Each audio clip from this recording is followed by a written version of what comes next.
সময় ছিল একজনের জন্য ফেরেশতা আসছিল, একজনের জন্য আসতো। রাসূল ডাকাতের হাতে পড়ে গেছেন। ডাকাত বলছে, সাহাবী বলছে মাল নিয়ে নাও।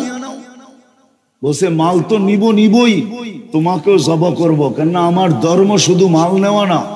এই লাশগুলা দেখো না, মালও নিছি, এদেরকে হত্যা করছি। তো সাহাবী রাসূল বলছে কোনো আপত্তি নাই, শুধু একটা অনুরোধ থাকবে, যদি মানো। বলছে সেটা কি? বলছে আমাকে 2 রাকাত পড়তে দাও। 2 রাকাত পড়তে দাও, 2 রাকাত। বলছে এরাও পড়ছিল, কাজে দেয় না, পড়ো। তো 2 রাকাতের পরে যখন সালাম প্রথমে ডান দিকে ফিরাইতে হয়, ডান দিকে যখন সালাম ফিরাইছে, ভয়ে ভয়ে তো দেখে এক সুদর্শন যুবক দাঁড়ানো, হাতে খোলা তরবারি, চেহারার থেকে যেন চাঁদের চেয়ে বেশি আলো ছিটকায় পড়তেছে। বাম দিকে সালাম ফিরে ডান দিকে ফিরা জিজ্ঞাসা করছে তুমি কে?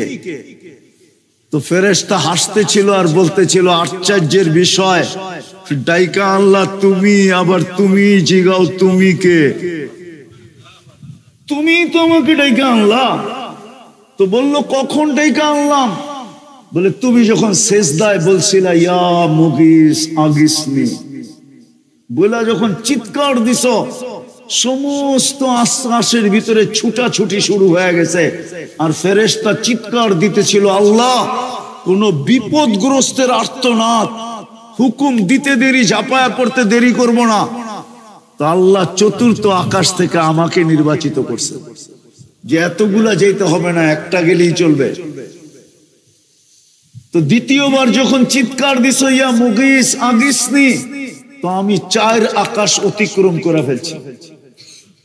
তৃতীয় আওয়াজে তোমার এইখানে আইসা উপস্থিত হয়েছি, তোমার দুশমনকে জাহান্নামে পাঠায়া দিছি। দেখো লাশের আগুন জ্বলতেছে দাউ দাউ করে। তো সাহাবী রাসূল বলতেছিলেন সাল্লাল্লাহু আলাইহি ওয়াসাল্লাম, এটা কি আমার বৈশিষ্ট্য? বলছে না। বলছে কিয়ামত তোমার মতো নামাজ যে উপহার দিবে, কিয়ামতের সকাল পর্যন্ত আমি ওর জন্য জীবিত থাকব।